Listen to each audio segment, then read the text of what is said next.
Hello అండి, నమస్తే అండి అందరికీ. ఈరోజు వచ్చేసి మిరపకాయ బజ్జీల రెసిపీ అనేది చూపించబోతున్నాను. ఫస్ట్ వచ్చేసి వాము ధనియాల పొడి వేసుకున్నాను. ఇదిగోండి చింతపండు కొంచెం ఒక నిమ్మకాయ సైజ్ అంతా వీటికి నేను తీసుకున్న వాటికి. ఇవి వచ్చేసి తినే శనగపప్పు ఉంటుంది కదా, ఇవన్నీ మిక్సీ పట్టుకోవాలన్నమాట. ఉప్పు,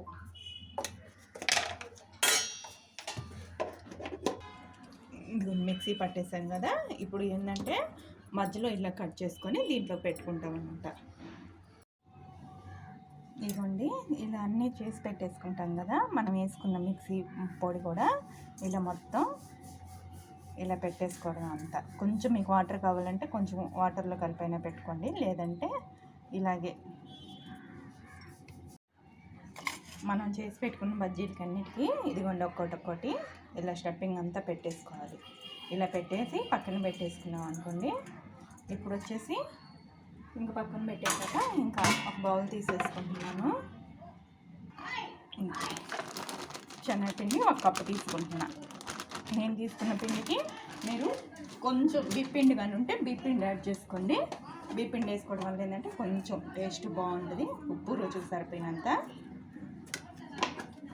తర్వాత వచ్చేసి కొంచెం కారం వేస్తున్నాను.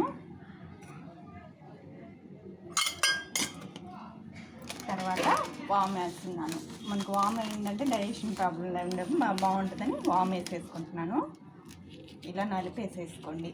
ఇలా నలిపేసుకోవడం వల్ల ఏంటంటే ఇప్పుడు ఒక్క తడవ మిక్స్ చేయండి. మొత్తం మిక్స్ చేసేసాక ఈ మొత్తం ఇలా మిక్స్ అయ్యాక వాటర్ వేసుకుంటూ కొంచెం వాటర్ వేసుకుంటూ కలుపుకోవాలి.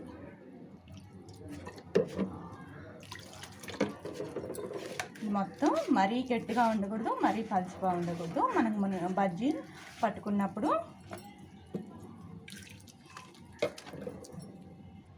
ఇదిగోండి పిండి అంతా మరీ జారుగా కాదు, మరీ గట్టిగా కాదు. మనకి బజ్జీ పట్టుకుంటే దానికి చుట్టూ పట్టుకోవాలి. ఇలా గట్టిగా వేసుకునే వాళ్ళంటే ఆయిల్ పీల్చదు. ఆయిల్ పీలకుండా మీరు కొంచెం పలుచగా కావాలంటే ఆయిల్ కొంచెం పీల్చి ఇదిగోండి చాలు. ఇది మాత్రం చాలు బజ్జీకి. ఇదిగోండి బజ్జీ వేసినప్పుడు ఇలా సరిపోతుంది. ఇంకా ఆయిల్ కూడా పెట్టేసాను, ఇంకా ఆయిల్ డీప్ ఫ్రై చేసుకున్నా. ఇప్పుడు ఆయిల్ హీట్ అయిపోయాక ఒక్కొక్క బజ్జీ ఇలా చిన్నగా వదులుకుందాం. దీంట్లో ఇంకా మసాలాలు కూడా పెట్టుకుంటారు. నేను వచ్చేసి ఇది వట్టి చింతపండు, ఇది కొంచెం సిమ్లో పెట్టుకొని వేయించుకుందాం. ఎందుకంటే లోపల మసాలా అనేది ఉడకాలి కదా.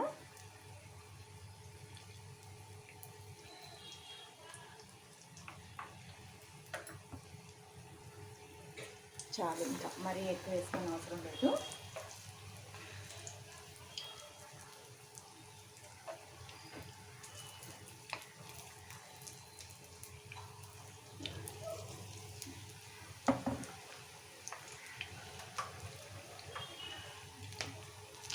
ఇప్పుడు వచ్చేసి గోల్డెన్ కలర్లో వచ్చాయి కదా, ఇంకా నేను మొత్తం తీసేస్తున్నాను. మరి ఎక్కువ కలర్ కూడా అవసరం లేదు. ఈ కలర్ వస్తానే మనం తీసి పెట్టేసుకున్నాం. ఇంకా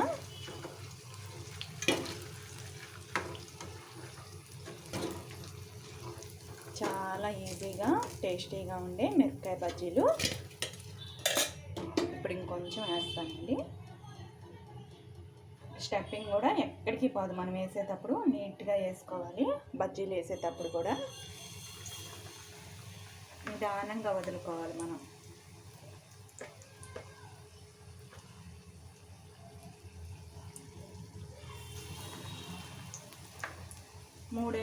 పెద్దవి అయితే ఒక 3 వేసేసుకున్నాను.